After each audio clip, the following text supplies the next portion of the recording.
بسم اللہ الرحمن الرحیم نحمدہ ونصلی ونسلم علی رسول الکریم اما بعد فاعوذ باللہ من الشیطان الرجیم بسم اللہ الرحمن الرحیم ولا تقولوا لمن يقتل في سبيل الله اموات بل احیاء ولكن لا تشعرون وقال تعالی فی مقام آخر قل ان صلاتي ونسكي ومحياي ومماتي لله رب العالمين وقال تعالى في مقام آخر وما كان لكم أن تؤذوا رسول الله ولا أن تنكحوا أزواجه من بعده أبدا صدق الله العظيم قال رسول الله صلى الله عليه وسلم الانبیاء احیاء فی قبورہم یصلون صدق رسول اللہ الکریم ان اللہ وملائکتہ یصلون علی النبی یا ایھا الذین آمنوا صلوا علیہ وسلموا تسلیما محبت سے درود پاک الصلاۃ والسلام علیک یا سیدی یا رسول اللہ وعلی آلک وصحبک یا سیدی یا حبیب اللہ الصلاة والسلام علیک یا سیدی یا رحمۃ للعالمین وعلی آلک وصحبک یا سیدی یا شفیع المذنبین۔ اللہ تعالی جل جلالہ و اعظم شانہ کی حمد و ثنا حضور امام الانبیاء والمرسلین قائدنا و قائد الغر المحجلین سید الاولین والآخرین شفیع المذنبین راحت العاشقین امام الانبیاء سید الانبیاء محبوب کبریا شب اسرا کے دولہ یتیموں مسکینوں کے ملجا و ماوا ہمارے غم خوار آقا و مولا جناب احمد مجتبیٰ حضور محمد مصطفیٰ صلی اللہ علیہ وسلم کی عالی بارگاہ میں درود و سلام کا نذرانہ پیش کرنے کے بعد گرامی قدر احباب، وقت کافی ہو چکا ہے، مغرب سے یہ محفل شروع ہے اور میں کمرے میں بیٹھ کے کہہ رہا تھا یہ لوگوں کا بڑا ذوق ہے، ورنہ ہمارے شہر کے اندر تو 2-2.5 گھنٹے سے زیادہ محفل جو ہے وہ نہیں چلتی، لیکن یہ سال کے بعد آپ کا جو ہے یہ جذبہ اللہ تعالیٰ اس کے اندر مزید برکتیں عطا فرمائے۔ مجھ سے قبل آپ نے بڑے خوبصورت انداز کے اندر ولولہ انگیز انداز میں علماء کے خطابات سنے ہیں اور بڑے خوبصورت انداز میں قاری صاحب قرآن کریم کی تلاوت جو ہے اس سے ہمارے دلوں کو منور کر رہے تھے۔ کثیر تعداد کے اندر علماء، سادات اور حفاظ و قراء جو ہے وہ تشریف فرما ہے اور آپ سارے سرکار کے غلام بھی موجود ہیں۔ اللہ تعالی ہم سب کی اس حاضری کو اپنی بارگاہ عالیہ میں قبول فرمائے اور اس حاضری کی برکت سے رب تعالی ہم سب کو سرکار کی بارگاہ کا قرب عطا فرمائے۔ نوری صاحب نے میرے ذمے ایک مسئلہ لگایا ہے، میں اسی مسئلے کے متعلق بس چند باتیں عرض کروں گا چونکہ وقت بہت زیادہ ہو گیا ہے۔ مجھے ویسے کہہ رہے تھے 10:30 بجے دعا کرنی ہے، لیکن 11:30 ہو گئے، ابھی میری باری آئی ہے۔ تو بہرحال مسئلہ یہ ہے کہ ہم جس نبی کا کلمہ پڑھتے ہیں ہمارا نبی زندہ نبی ہے، مردہ نبی کا کلمہ نہیں پڑھتے۔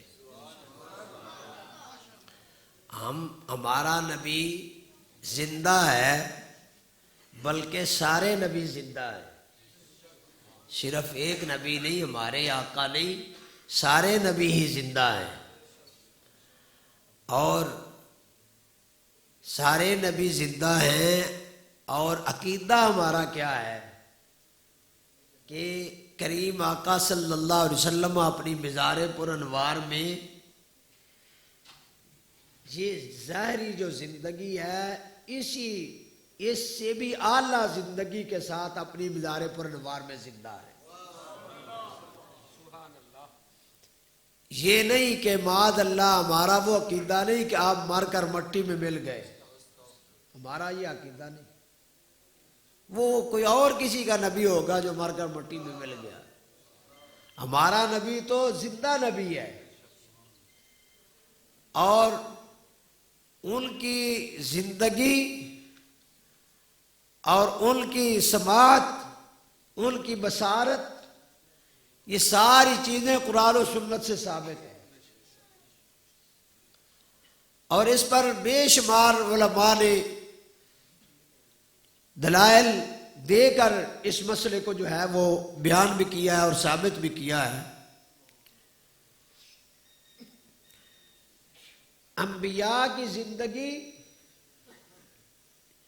انبیاء پر بھی یہ فیصلہ خدا بندی کل نفس ذائقۃ الموت،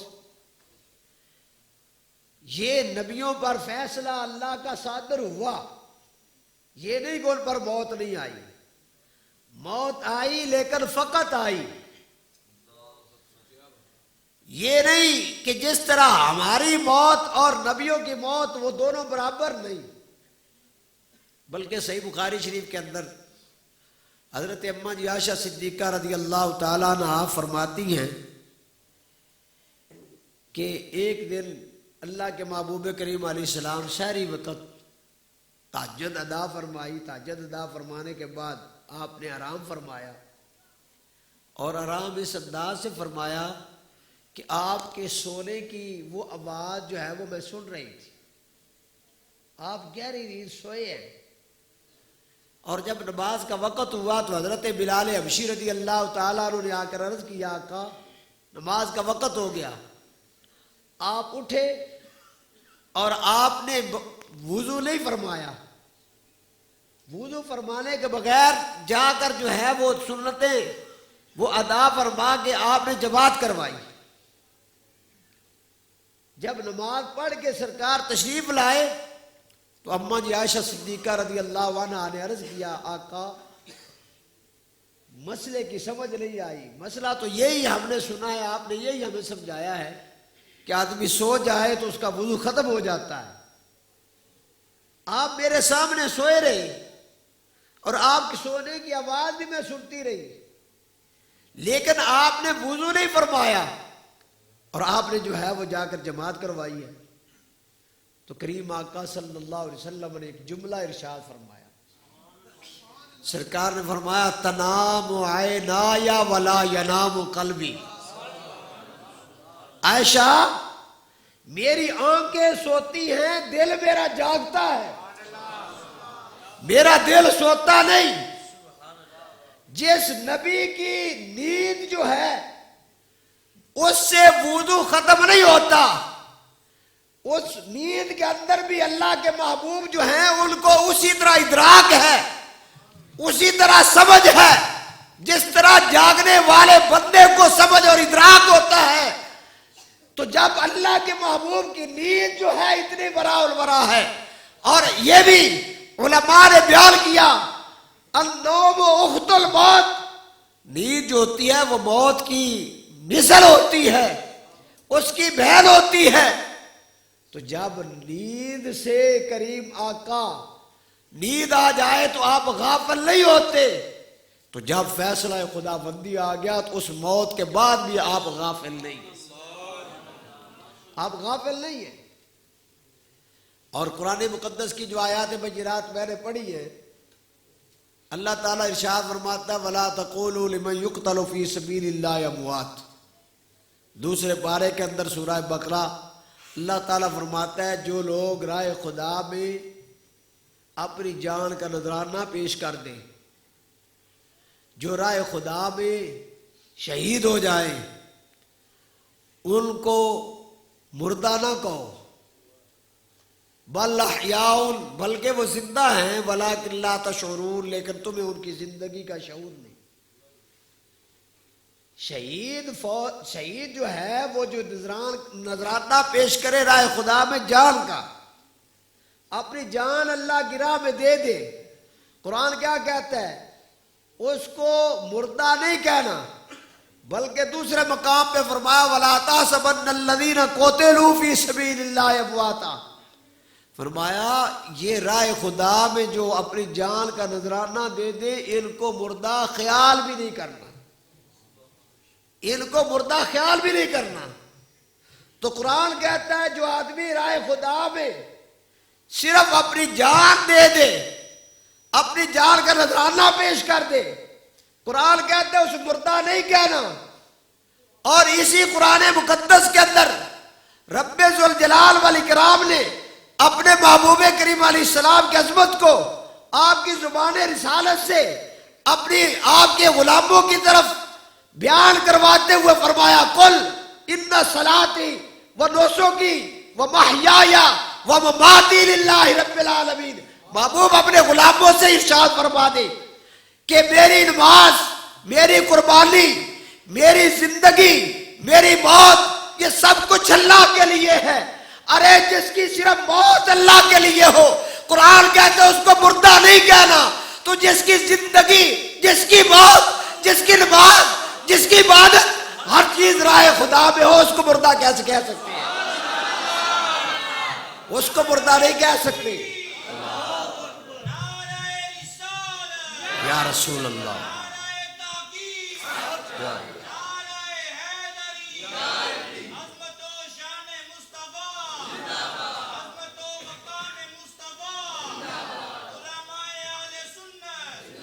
بھائی جس کی صرف موت راہ خدا میں آئے، قرآن کیا کہتا ہے؟ مردہ نہیں کہنا۔ تو قرآن ہی بیان کر رہا ہے کہ اللہ کے محبوب کریم علیہ السلام کی زندگی بھی اللہ کے لیے، آپ کیا دنیا سے تشریف لے جانا بھی اللہ کے لیے، آپ کی نماز بھی اللہ کے لیے، قربانی بھی اللہ کے لیے، جب سب کچھ ہی اللہ کے لیے، جس کی صرف موت اللہ کے لیے ہو تو وہ مردہ نہیں۔ ارے جس کا سب کچھ ہی اللہ کے لیے وہ مردہ کیسے ہو سکتا ہے؟ وہ کیسے مردہ؟ پھر شہید جو ہوتا ہے نا، شہید یہ علماء بیٹھے ہوئے ہیں کہ شہید کے احکام، شہید جس کو قرآن کہتا ہے مردہ نہیں کہنا، حالانکہ آدمی شہید ہو جائے تو اس کی جو ملکوہ ہوتی ہے، جو پیچھے بیوہ ہوتی ہے، عدت گزرنے کے بعد وہ آگے نکاح کر سکتی ہے، وہ اپنے پیچھے مال چھوڑ جائے گا، وہ مال تقسیم ہوگا وراثت کے طور پر، اس کے وارثوں میں اس کا مال تقسیم ہوگا۔ لیکن قرآن کیا کہتا ہے؟ وَمَا كَانَ لَكُمْ أَن تُؤْذُوا رَسُولَ اللَّهِ وَلَا أَن تَنكِحُوا أَزْوَاجَهُ مِن بَعْدِهِ أَبَدًا، اللہ کے محبوب کو تم نے اللہ کے رسول کو تکلیف نہیں دینی، اور آپ دنیا سے تشریف لے جائیں تو آپ کے ازواج کے ساتھ کوئی نکاح بھی نہیں کر سکتا، نبی کی بیویوں سے آگے نکاح نہیں ہو سکتا، نبی کے نبی جو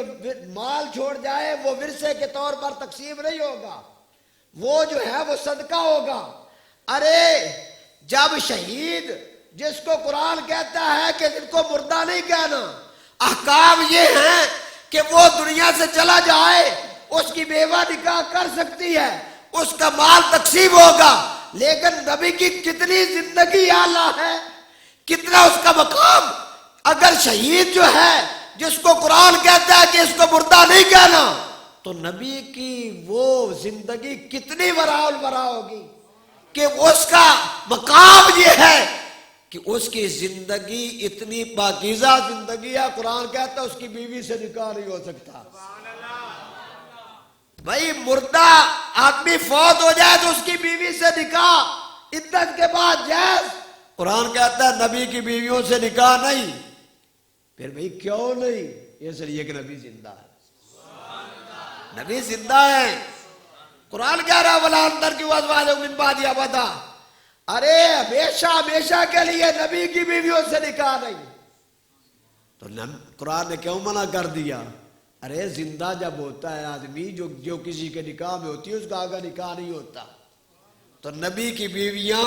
ان کے لیے نکاح اس لیے جائز نہیں ہے کہ نبی زندہ ہے، نبی زندہ ہے، اس لیے قرآن کہہ رہا ہے ان کی بیویوں سے نکاح نہیں۔ اور حدیث مبارکہ کی روشنی کے اندر بھی یہ جو دوران خطبہ میں نے حدیث مبارکہ پڑھی ہے، کثیر حدیث کی کتابوں کے اندر، مسند ابی یعلا کے اندر اور دیگر حدیث کی کتابوں کے اندر امام بیہقی نے بھی اس کو مختلف جو ہے وہ طرق سے بیان کیا ہے۔ کریم آقا صلی اللہ علیہ وسلم نے ارشاد فرمایا الانبیاء احیاء فی قبورہم یصلون، اللہ کے سارے ہی نبی زندہ ہیں، یہ نہیں کہ صرف ہمارے آقا زندہ ہیں، سارے نبی زندہ ہیں اور اپنی جو ہے وہ اپنی قبروں کے اندر جو ہے وہ نمازیں پڑھتے ہیں، اپنی قبروں کے اندر نماز ادا کرتے ہیں۔ یصلون، سارے نبی نمازیں پڑھتے ہیں، بلکہ صرف نمازیں نہیں، دنیا سے تشریف لے جانے کے بعد حج بھی کرتے ہیں۔ حج آپ بھی حج کرتے ہیں۔ صحیح مسلم شریف کے اندر کتاب الایمان، سنن ابن ماجہ، صحیح ابن حبان، حدیث کی بے شمار کتابوں کے اندر یہ حدیث موجود ہے۔ حضرت عبداللہ بن عباس رضی اللہ تعالیٰ عنہ اس حدیث کے راوی فرماتے ہیں سرنا ما رسول اللہ صلی اللہ علیہ وسلم بین مکہ والمدینہ، جب میرے کریم آقا حجۃ الوداع کے لیے تشریف لے گئے نا حج کے لیے، تو سارے صحابہ ساتھ ہیں۔ عبداللہ بن عباس رضی اللہ عنہ فرماتے ہیں مکہ و مدینہ پاک کے درمیان ہم دوران سفر جب جا رہے تھے تو پھر فمررنا بواد، عبداللہ بن عباس فرماتے ہیں ہمارا گزر ایک وادی پر ہوا، جب ہمارا گزر اس وادی سے ہوا تو سرکار نے پوچھا، فرمایا یہ واد ھذا، صحابہ اس وادی کا کیا نام ہے، اس وادی کو کیا کہتے ہیں؟ فقالوا واد الارزق یا ازرق، دونوں لفظ ہیں۔ صحابہ نے عرض کیا یا رسول اللہ اس کے وادی ارزق کہتے ہیں۔ تو نبی کریم صلی اللہ تعالی علیہ وسلم نے ارشاد فرمایا صحابہ کانی انظر الی موسیٰ علیہ السلام فذکر من لونہ وشعرہ شیئا لم یحفظ داود، سرکار نے فرمایا میں اپنی آنکھوں سے جناب موسیٰ کلیم اللہ کو دیکھ رہا ہوں، سرکار نے ان کا حلیہ بیان کیا، ان کا رنگ مبارک بیان کیا، ان کے بالوں کی کیفیت کو بھی بیان کیا۔ راوی کہتے مجھے یاد نہیں، لیکن جو ہے سرکار نے حلیہ بھی بیان فرمایا اور آگے بالوں کی کیفیت کو بھی بیان فرمایا۔ اور پھر آگے کیا فرمایا؟ فرمایا واضعاً اصبعہ فی اذنیہ، لوگوں میں دیکھ رہا ہوں حضرت موسیٰ کلیم اللہ جا رہے ہیں اور جو ہے جس طرح مؤذن اذان دیتے ہوئے اپنے کانوں کے اندر انگلیاں دے لیتا ہے، اس طرح جناب موسیٰ کلیم اللہ نے اپنے کانوں کے اندر اس طرح انگلیاں دی ہوئی ہیں۔ واضعاً اذنیہ فی اصبعہ فی اذنیہ، اور آگے کیا لفظ ہے؟ لہو جوار علی اللہ بالتلبیۃ ما رب بہذا الوادی، سرکار نے فرمایا صحابہ میں دیکھ رہا ہوں موسیٰ کلیم اللہ جا رہے ہیں اور کانوں میں انگلیاں دی ہوئی ہیں اور بلند آواز سے لبیک اللہم لبیک تلبیہ پڑھتے ہوئے اس وادی سے گزر رہے ہیں۔ اللہ اکبر، یا رسول اللہ، یا الہی،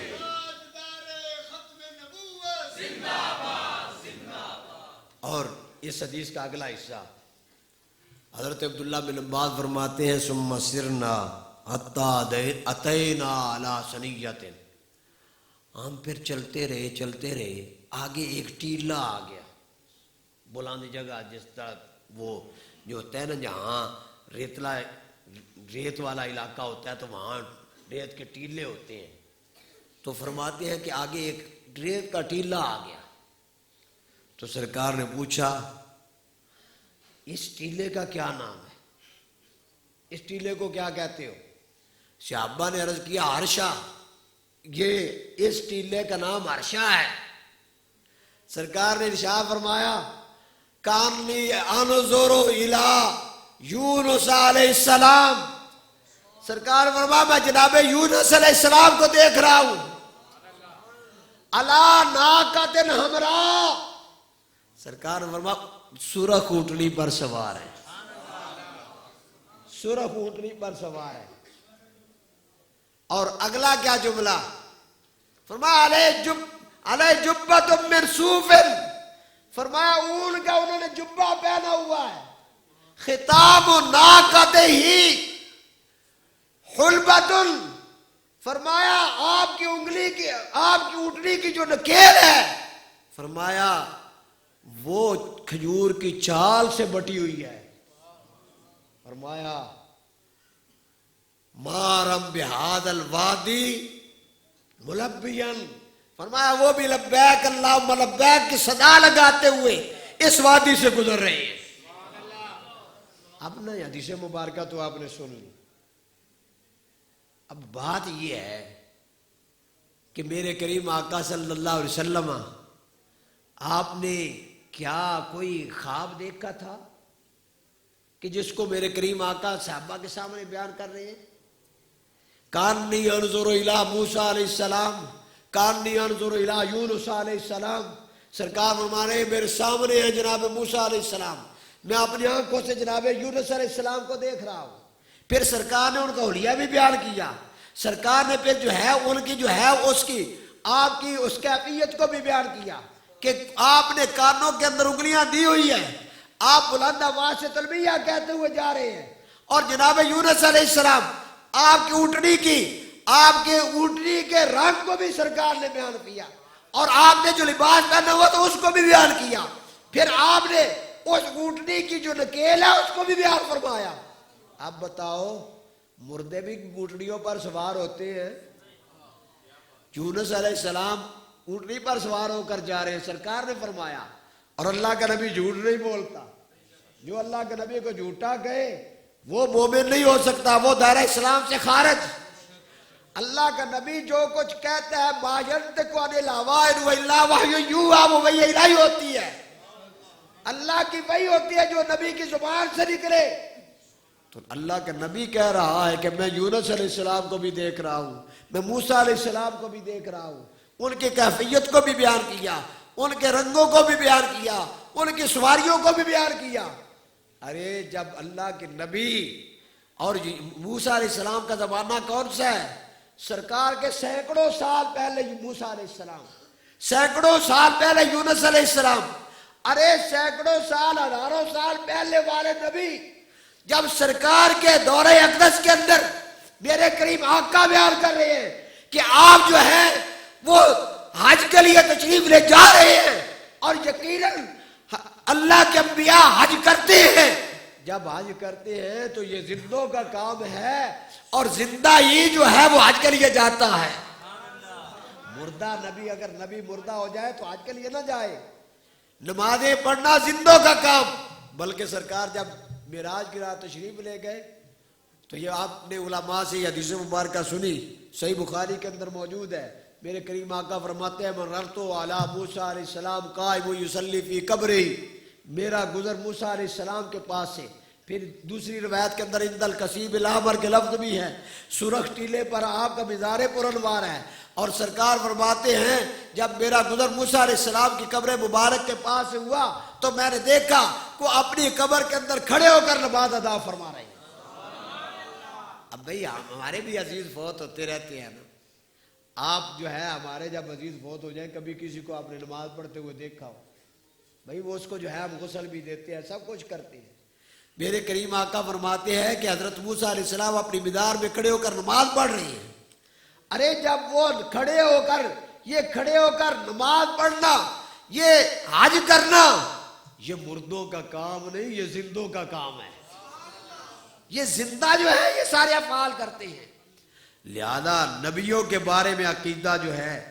وہ یہ نہیں ہونا چاہیے کہ نبی جو ہے وہ معاذ اللہ مر کر مٹی میں مل گئے، نہ،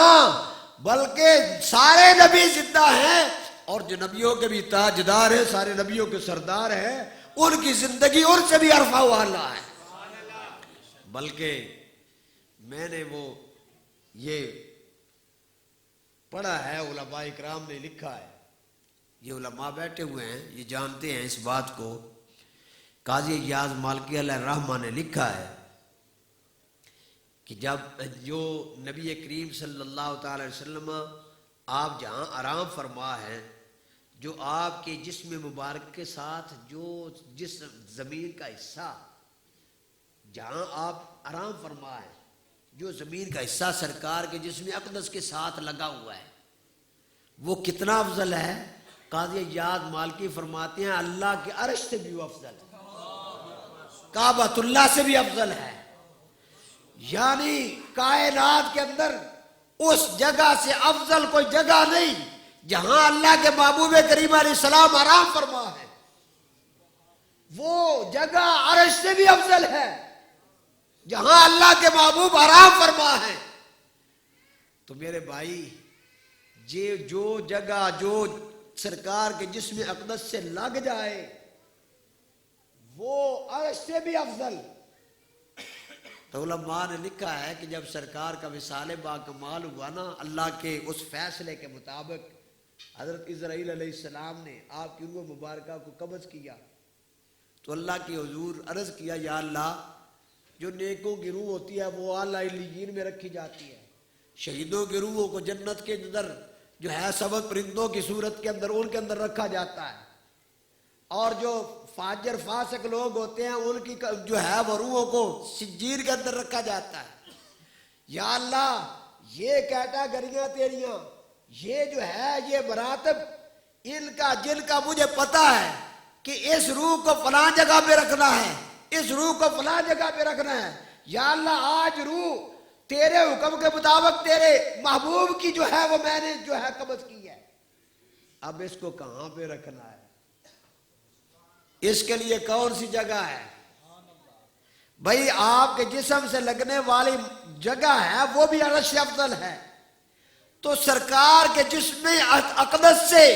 کائنات کے اندر بڑھ کر اور کوئی اعلیٰ اور عرفہ جگہ نہیں۔ رب تعالیٰ نے فرمایا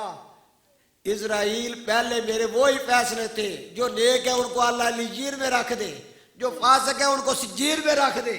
لیکن چونکہ میرے محبوب کے جسم سے بڑھ کر کوئی شان والا، کوئی عظمت والا، مقام والا کوئی اس سے میں نے بنایا ہی نہیں، لہذا محبوب اس کے لیے اور کوئی جگہ ہے ہی نہیں، اس کو اللہ کے اپنے میرے محبوب کے جسم اقدس کے اندر ہی رکھ دو، وہاں یہ ان کی جگہ ہے، وہی ان کے لیے جگہ ہے۔ اس سے بڑھ کر تو جو کہ جگہ میں بنائی نہیں، باقی روحوں کے لیے تو جگہ بنی ہے اعلیٰ علیین کے اندر، سجیر کے اندر، لیکن رب نے اپنے محبوب کے جسم اقدس سے بڑھ کر کوئی افضل جگہ بنائی نہیں جہاں پہ آپ کی روح انور کو رکھا جائے، لہذا رب تعالیٰ نے فرمایا اے اسرائیل اس روح کو اسی جسم اقدس کے اندر رکھ دو، کیونکہ اس سے بڑھ کر کوئی جگہ ہے ہی نہیں۔ لہذا سرکار دو جہاں صلی اللہ علیہ وسلم کی یہ آپ پر اللہ کا فیصلہ نافذ ضرور ہوا، لیکن فیصلہ یہ انبیاء ان پر جو موت آتی ہے فقط آتی ہے۔ آپ کہیں گے کہ ہمیں تو ان کی جو ہے جو زندہ ہوتے ہیں چلتے پھرتے ہمیں نظر آتے ہیں، تو یہ پھر اگر زندہ ہے تو ہمیں کیوں نہیں نظر آتے؟ یہ تو آپ جانتے ہیں کہ یہ ہمارے دائیں بائیں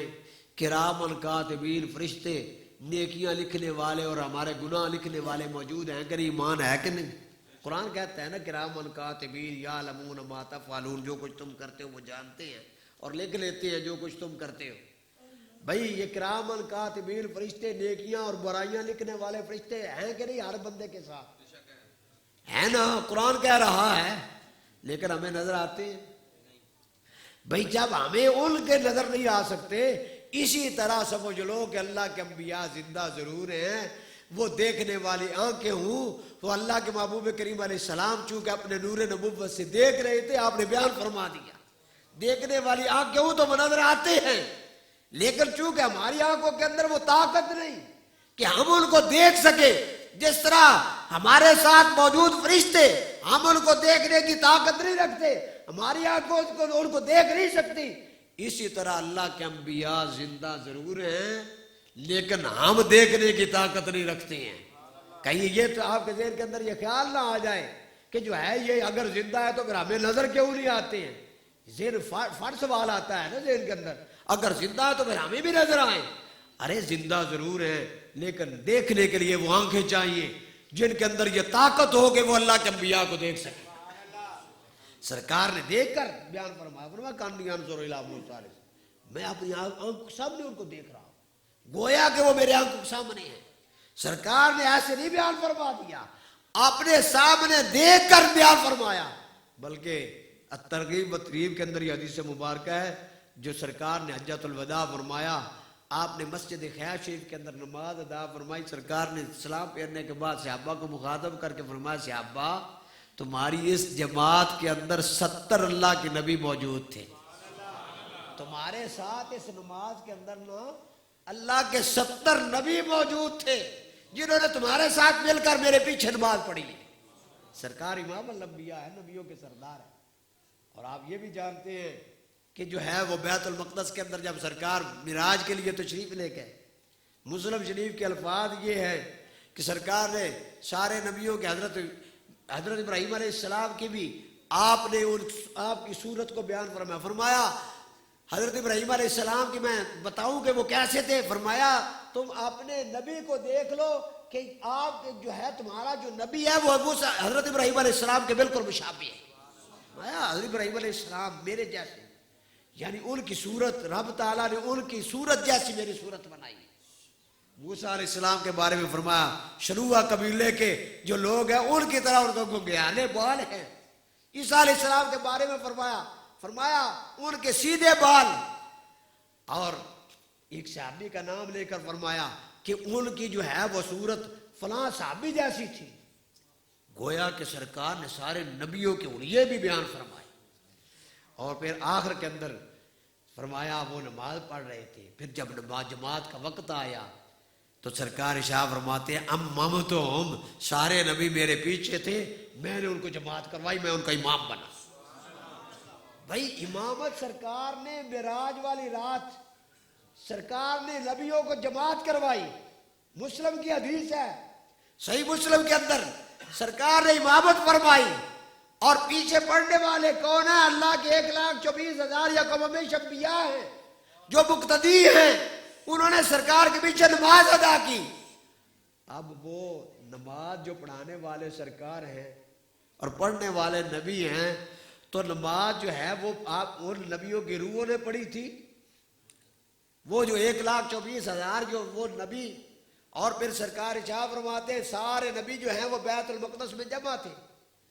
ایک حدیث مبارکہ کے اندر آتا ہے جب نماز کا وقت آیا، مصلی امامت خالی ہے، ہر ایک دیکھ رہا ہے کہ مصلی امامت پہ کون کھڑا ہوگا۔ سرکار فرماتے ہیں جبریل امین نے میرا بازو پکڑا اور مجھے مصلی امامت پہ کھڑا کر دیا، مجھے مصلی امامت پہ کھڑا کر دیا۔ سارے نبی جو ہے وہ پیچھے صفے بعد کے سرکار کے پیچھے نماز پڑھ رہے ہیں۔ پتہ یہ چلا کہ یہ نبی جو ہے نا، ان کو رب تعالیٰ نے یہ شانیں عطا فرمائی ہیں، یہ عظمتیں عطا فرمائی ہیں کہ یہ اللہ کے انبیاء زندہ ہیں، اپنی قبروں کے اندر نمازیں بھی پڑھتے ہیں، حج کے لیے بھی تشریف لے جاتے ہیں، اور رب تعالیٰ کی اجازت سے اپنے کسی اگر غلام پر کرم فرمانا چاہیں تو وہ جو ہے اللہ کی اجازت سے وہ اپنے غلام پر مہربانی بھی فرما دیتے ہیں، تشریف بھی لے جاتے ہیں۔ یہ ہے ہمارے سنت و جماعت کا عقیدہ۔ لہذا وہ جو نوری صاحب شعر پڑھ رہے تھے اعلیٰ حضرت عظیم البرکت کا، کہ میرے امام فرماتے ہیں تو زندہ ہے واللہ، تو زندہ ہے واللہ، میری چشم عالم سے چھپ جانے والے، کہ یا رسول اللہ آپ زندہ ہیں، اللہ کی قسم آپ زندہ ہیں۔ اس کا ترجمہ ہے تو زندہ ہے واللہ، واللہ میں نے اللہ کی قسم، کہ یا رسول اللہ اللہ کی قسم آپ زندہ ہیں، لیکن میری جو ہے آنکھوں سے آپ جو ہے وہ چھپ گئے، میری آنکھیں آپ کو دیکھ نہیں سکتی ہیں، ورنہ آپ زندہ ہیں، آپ ہمیں مشاہدہ کر رہے ہیں، لیکن ہم آپ کو نہیں دیکھ سکتے۔ یہی ہمارے سنت کا عقیدہ ہے۔ بہرحال اللہ ہمیں انہی عقائد حقہ اہل سنت و جماعت پر ہمیں ثابت قدمی عطا فرمائے، اسی پر جو ہے ہمیں موت عطا فرمائے، اور کل قیامت کے دن رب تعالیٰ اپنے محبوب کے غلاموں میں ہم سب کا حشر فرما کر آپ کی شفاعت ہم سب کو عطا فرمائے۔ وآخر دعوانا ان الحمد للہ رب العالمین۔